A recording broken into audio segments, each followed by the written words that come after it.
जी आज मैं हूँ उसामा भाई के साथ। माशाल्लाह बहुत सारा इन्होंने नाम कमाया है अपना, और वर्डप्रेस के अंदर बहुत सारी वेबसाइट बनाई। और मुझे से बहुत सारे बच्चे सवाल कर रहे थे कि सर वर्डप्रेस के अंदर कैसे वेबसाइट बन जाती है, आप एक क्लिक करते हैं और पूरी वेबसाइट रेडी हो जाती है। तो आज मैं हूँ उसामा साहब के साथ, उसामा यूसुफ साहब। आप मुझे बताएंगे कि अपने ऑडियंस को भी बताइएगा कि वर्डप्रेस कब लॉन्च हुआ और इसकी ज़रूरत क्यों पेश आई। अच्छा, सबसे पहले तो वर्डप्रेस जो है वो 2003 के अंदर मार्केट के अंदर लॉन्च हुआ। और जब ये मार्केट के अंदर लॉन्च हुआ तो सिंपल ये ब्लॉगिंग के काम के लिए जो है वो लॉन्च किया गया था। ठीक है, जैसे जैसे नीड बढ़ती गई तो ये जो है वो e commerce websites, dynamic sites और स्टैटिक साइट के लिए जो है वो यूज़ होना शुरू हो गया। ठीक है, आज के दौर के अंदर जहाँ ई कॉमर्स की बहुत ज़्यादा मार्केट है तो वर्डप्रेस जो है वो 96% मार्केट कैप्चर कर रहा है ई कॉमर्स की। अच्छा सर, ब्लॉगिंग का तो सुन रखा था, लेकिन आपने जो ये कोर ब्लॉगिंग का वर्ड बोला है और स्टैटिक और डायनामिक वेबसाइट, इनका थोड़ा सा फ़र्क बता दें। हम यही समझते हैं कि हमारे पास गूगल में कोई भी हमने लिंक ओपन किया है तो वेबसाइट ही ओपन हुई है। हमें एक जो अनजान आदमी है उसको कैसे पता चलेगा कि इसमें स्टैटिक कौन सी है और डायनामिक कौन सी वेबसाइट है। अच्छा, सिंपली जो आप आर्टिकल गूगल के ऊपर राइट कर रहे होते हैं या आपके किसी और सर्च इंजन के ऊपर चले जाएं, बिंग के ऊपर चले जाएं, गुरु के ऊपर चले जाएं, तो ये जो सर्च इंजन्स हैं इसके ऊपर जो आप आर्टिकल राइट कर रहे होते हैं या पढ़ रहे होते हैं वो ब्लॉगिंग होती है, कोर ब्लॉगिंग। ठीक है, उनकी साइट्स होती हैं स्टैटिक साइट। जहाँ पे आपको इन्फॉर्मेशन मिल रही है वो स्टैटिक साइट है, इंफॉर्मेशनल साइट भी उसे कहते हैं। ठीक है, और जहाँ पे जिस साइट के ऊपर सेल परचेज़ का काम हो रहा है, जहाँ पे चीज़ लेन देन का काम हो रहा है, उसको ई कॉमर्स साइट कहते हैं। जो तीसरी वेबसाइट है डायनामिक, आप स्टैटिक साइट और ई कॉमर्स साइट को जब मर्ज करते हैं तो ये एक नई साइट एक आपके सामने रेडी होती है। ये बहुत सारे लोगों को अभी नहीं पता कि डायनामिक साइट की असल डेफिनेशन है क्या।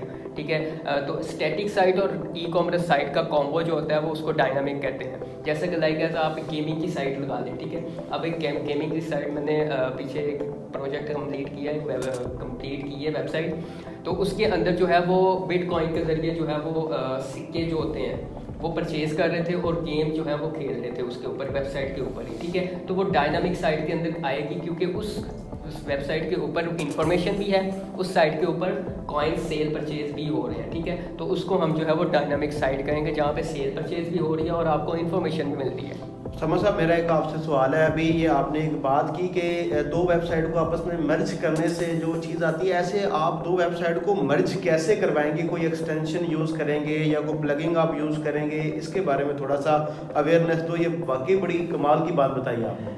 अच्छा, दो साइटों को मर्ज कैसे करेंगे? वैसे तो बहुत सारे तरीके हैं वर्डप्रेस के अंदर जो है। वर्डप्रेस के अंदर मैं कहता होता हूँ कि एक काम करने के कोई 10 से 12 तरीके होते हैं। ठीक है, हर काम करने के वर्डप्रेस के अंदर।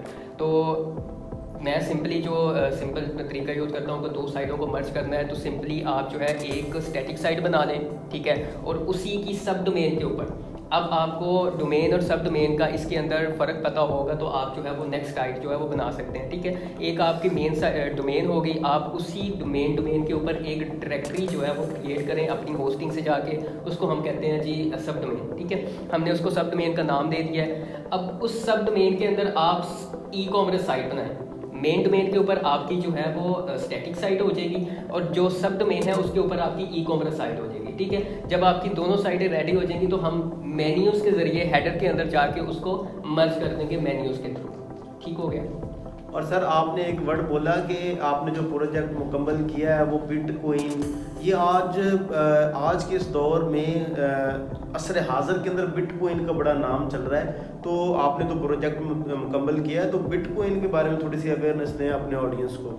जो बिटकॉइन है ना sir, bitcoin internationally digital currency है एक। ठीक है, जैसा कि लाइक एज बहुत सारे कंट्रीज़ हैं जहाँ पे जो है हमारे पास पेपाल या इंटरनेशनल ट्रांजैक्शन का कोई ऑप्शन नहीं होता। ठीक है, तो हमारे पास इसके लिए फिर बिनांस है, फ्यूचर पे है, इस तरह के बहुत सारे करेंसीज हैं जो हम डिजिटल करेंसी जिसको बोलते हैं। तो डिजिटल करेंसी को यूज़ करने के लिए बिटकॉइन जो है वो इंटरनेशनली जो है वो मूव करता है, इसलिए ज़्यादा लोग जो है वो प्रेफर करते हैं कि बिटकॉइन ही यूज़ करें। तो मेरा जो वो क्लाइंट बेस के ऊपर होता है कि आपका क्लाइंट किस बेस के ऊपर जा रहा है, आपके क्लाइंट के पास कौन सा जो है वो पेमेंट मेथड है, तो वो अपना पेमेंट मेथड जो है वो अपनी वेबसाइट के साथ अटैच करेगा। अच्छा सर, आप मुझे एक बताइएगा कि हमारी ऑडियंस में बहुत सारे यंग जनरेशन है, स्टूडेंट्स हैं, तो आप क्या रेकमेंड करते हैं, आप ये सजेस्ट करते हैं कि हमारी जो नौजवान नस्ल है उसको इसके अंदर इंटरेस्ट ज़ाहिर करना चाहिए बिटकॉइन के अंदर या नहीं?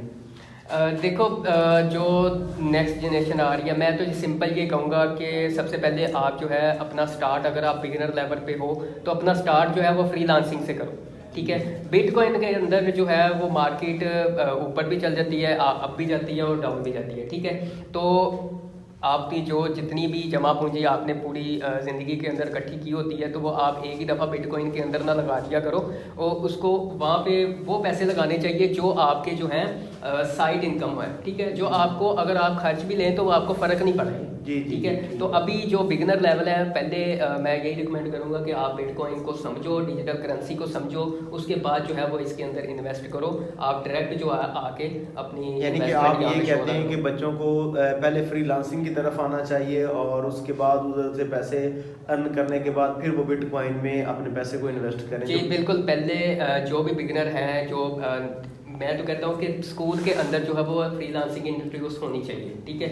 अब बाहर के मुल्कों में चले जाओ, ऑस्ट्रेलिया चले जाएँ, नीदरलैंड चले जाएँ, यहाँ पे जो है वो बच्चों को नर्सरी, यहाँ पे तो बच्चों को ABC सिखाते हैं ना पाकिस्तान के अंदर, वहाँ पे फ्रीलांसिंग का पूरी की पूरी बुक है, अच्छा, ठीक है। तो वो नर्सरी से स्टार्ट करवा देते हैं अपने बच्चों को फ्रीलांसिंग करवाना, ठीक है। इसलिए वो मुल्क जो है वो हमसे जो है वो 1000 साल आगे है। अब इंडिया को लगा लें, इंडिया की जो फर्स्ट ईयर की क्लास है वहाँ पे पाइथन सिखाई जाती है, और हमारे यहाँ पे पाइथन का नामो निशान नहीं, ठीक है। तो इंडिया हमसे अभी 50 साल आगे चल रहा है। अब इंडिया की एक रेडी उठा के देख लें, एक रेडी के ऊपर भी उन्होंने पेटीएम लगाया हुआ है कि आप ऑनलाइन ट्रांजैक्शन कर सकते हैं, और यहाँ पे हमारे बड़ी बड़ी फ्रेंचाइजों के अंदर चले जाओ आप, तो वहाँ पे भी हमें जो है वो पेमेंट का जो है वो ऑनलाइन पेमेंट का कोई ऑप्शन नज़र नहीं आता।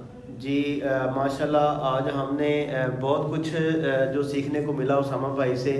इंशाल्लाह हमारे साथ जुड़िए रहेगा।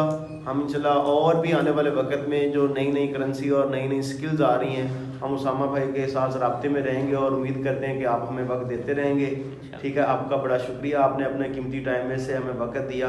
अल्लाह ताला आपको और ढेर सारी तरक्की दे, आमीन।